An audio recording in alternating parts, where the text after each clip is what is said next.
So I'm going to be looking at renewable energy through the public sector in Africa, the sort of beginning by mapping out what the situation is in relation to renewable energy in Africa and what are the possibilities. Why the focus on electricity? Electricity is an incredibly important factor in developmental, in development, in reducing poverty, in increasing access to health, education, etc. I mean, it's a very important service. It's interesting that it often doesn't get the same focus and attention that something like water does, or health, and yet it's at the core of a lot of those services. Most countries across the African continent experience problems of low access.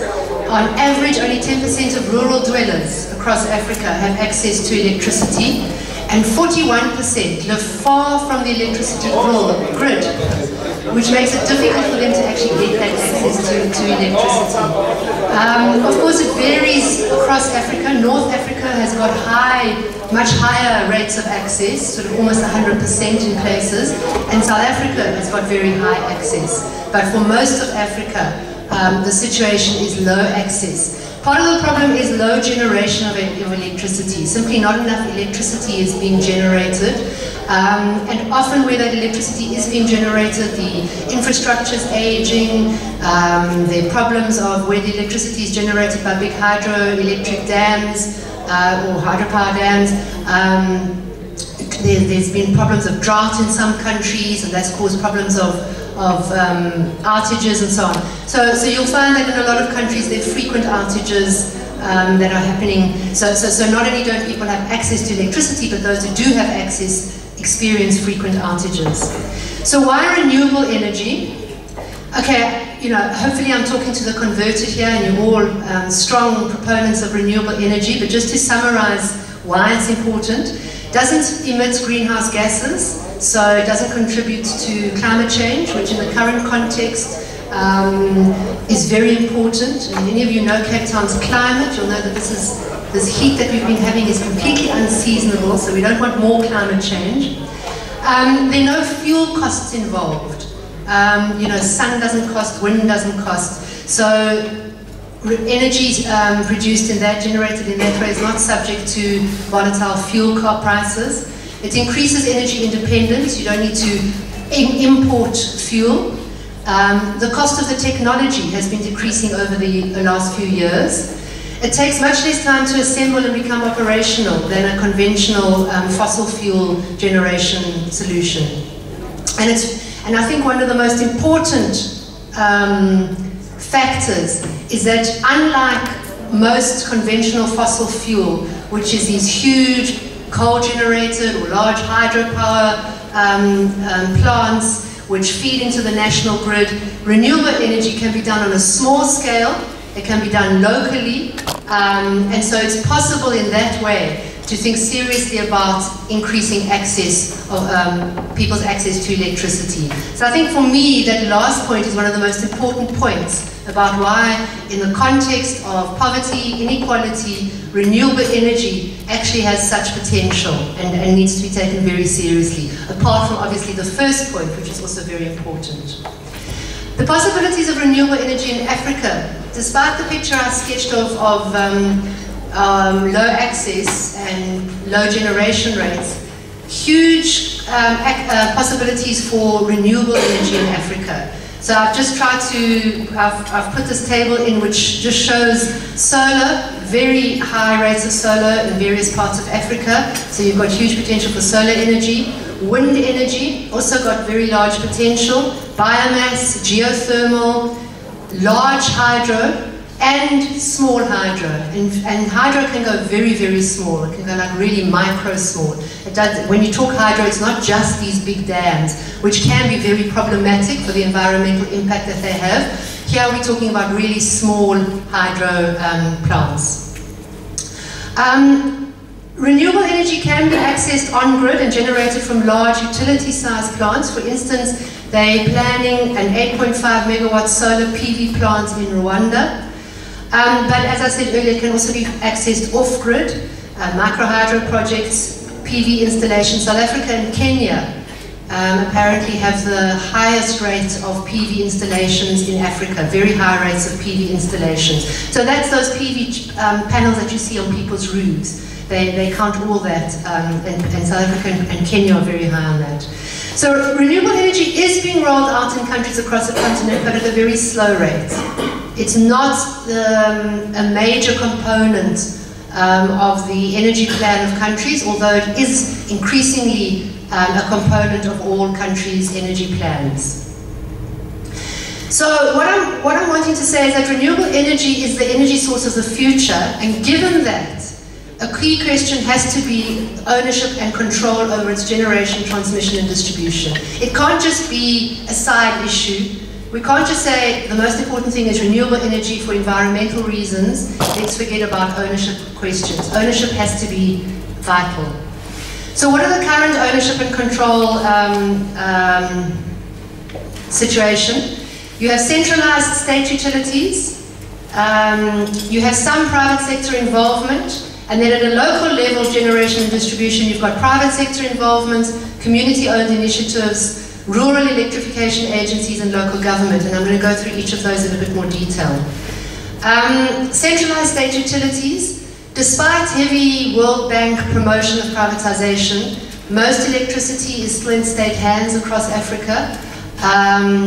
But at the same time, a lot of the utilities have been decentralized, corporatized, commercialized. So they've been broken up. In Nigeria, for instance, it has been completely privatized. But in most cases, it still is in state hands, but watered down and commercialized. And most generation through state utilities uses conventional fossil fuels or large-scale hydropower.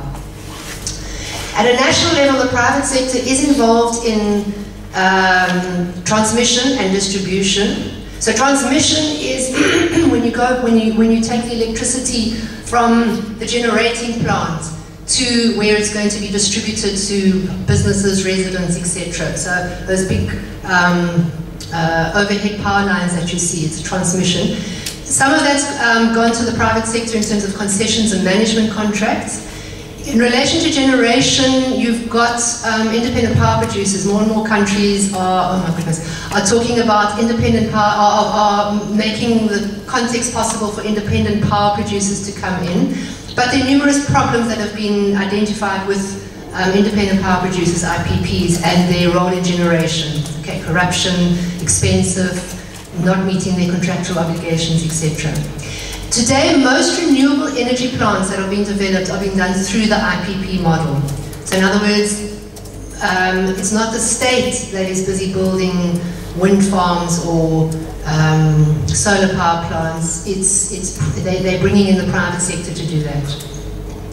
Local level generation, it's possible to have off-grid mini-grids off-grid mini-grids based on renewable energy. It's generally happening in countries in an uncoordinated way. So a mini-grid is a very small, maybe a micro-hydro where a community taps into the hydropower from a river and distributes that to the local community. Or they install solar PV panels or wind turbines. Those are mini-grids. And they are often not connected to the national grid. So it's possible in a community that is far from the national grid to actually establish a mini-grid. In many cases, communities have initiated projects themselves. Sometimes the line between a privately run for-profit mini-grid, or as the World Bank likes to call it, a SPP, a small power producer, and a non-commercial, non-profit mini-grid can be a bit blurred. So when you start running a non-profit mini-grid along commercial lines, it's sort of in the same way that a state utility that runs along commercial lines, the lines start becoming blurred. Okay, I won't go into this. This is just an example of the different ownership options that can exist. These are all small, micro, mini-grids. Some of them are community cooperatives, private, community trust fund, etc. So I just wanted to show the range of options that are available. Private sector involvement, so in some of the cases those mini grids are being established by the private sector, a private company comes in. Just to give an example of Mali, and I think their experience is similar to the experience in other countries, most of the private mini grids that have been established needed subsidies for their set-up capital costs. So they couldn't set up the microhydro or the PV panels or whatever without a state subsidy, and often it was 50% of the capital costs. They needed the state to pay for those mini grids. And they don't get subsidies for the ongoing operational costs, which are low for renewable energy, but they're still there, so that the tariffs have to be at cost recovery, and they have to factor in that you know, these components have a life, and at a certain point they're going to need to be replaced. So what Mali has experienced is tension between those who are tapping into a mini grid, a privately run mini grid, where the tariff is at cost recovery, and they are actually paying a higher tariff than people in urban areas who tap into the national grid and who are getting a subsidized tariff. And sometimes these are two communities which are practically next to each other. You know, they just haven't yet extended the grid, and you've got two communities quite close to each other who know that they're paying quite different tariffs, so it can lead to tensions. Then you've got the example of community-owned initiatives. Sorry, for example, in Kenya, Tiba is a mini hydro project. No transformers were being installed within 600 meters, so the community got together and they decided to set up a micro project with an NGO, G-Power. The community members had to contribute a certain amount of money, unskilled labor, and 2 poles for distribution. Okay, that was their contribution. And it took quite a year for them to set up the system. And in return, they got shares in this community initiative that was established. And 4 local people were trained to operate the system.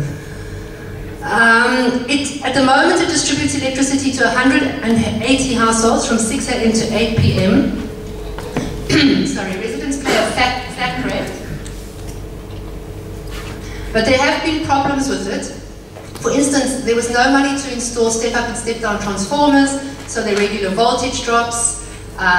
There's the need for, oh my goodness, okay, there are lots of problems because it's at a low level. I will come to those just now. There are also rural electrification agencies, which although they're national, often extend electricity at a local level through mini grids, which is why I've kind of classified them under local options. And then there's local government. In South Africa, I think it's the only country in Africa where local government is directly involved in electricity through the distribution of electricity. Unfortunately, what's happened in South Africa is the renewable energy sector has effectively been handed over to the private sector through the Renewable Energy Independent Power Producers Program, REAP, where you put, there are various windows that are opened and opportunities for you to put in a bid for to get a license to set up a generating plant. Just to look quickly at local government, maybe I'll leave that. I can go into more detail on local government at question time in South Africa. But to get to my conclusions then, limitations at a local level, there's a cost of establishing mini grids. It's expensive, there's still a cost involved, and it doesn't seem it can be done without some kind of subsidies, either from donor agencies or government. The tariff charge has to be at cost recovery because these mini grids are meant to be self-sustaining. So enough tariff has to be charged to be able to do all the necessary repairs, etc. And the example of Kenya, where they don't actually have enough money to do the rigorous repairs that are needed, and so they keep doing running repairs. And the system actually isn't able to meet the needs of the villages as they had hoped. With a mini grid, there's no possibility for cross-subsidization. With a national grid, costs are averaged out nationally. So what I'm trying to point to is that there are advantages in terms of a tariff of a national grid, of tapping into a national grid rather than getting your electricity from a mini grid. And then the amount of electricity generated at a local level, these mini grids, it's often a low level of wattage. So sometimes, you know, that means a few lights, maybe 1 or 2 appliances, but not the same access to the electricity that somebody in an urban area would get. Okay, so conclusions. What I'm arguing is that national public sector on-grid provision is still important, but it doesn't have to be centralized. It can consist of a number of decentralized renewable energy generation plants of varying sizes. I would argue that it should largely be in public hands. That would allow for central coordination, so that you're not having some communities which are paying one tariff, another community paying another tariff. You're not having some communities which are able to, for various sets of reasons, to set up a mini-grid and other communities not able to. You need some kind of national coordination in order to ensure equality. And also, if it's done through the public sector, there's a greater chance of it being done through democratic decision-making process. Public finance is essential. You can't do it without public finance in some form or another. And I mean, I think there was a session this morning which focused on public finance. Public finance has to be a major issue of focus for all of these issues. Decent jobs and working conditions. There's a greater chance if you've got a mini-grid which is community-run, those workers are employed by the community.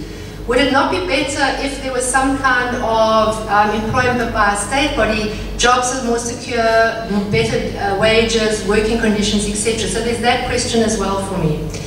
And then my second last point that I'm making is that union involvement in this debate has to be essential. You know, I think in the past, unions in Africa have tended to focus on the privatization of the big utilities. What we actually have to be looking at is how renewable energy is being privatized through the back door, because it's seen as a greenfield area, and so it's not really privatization if you bring in the private sector. So union involvement is essential in taking renewable energy back into the public sector.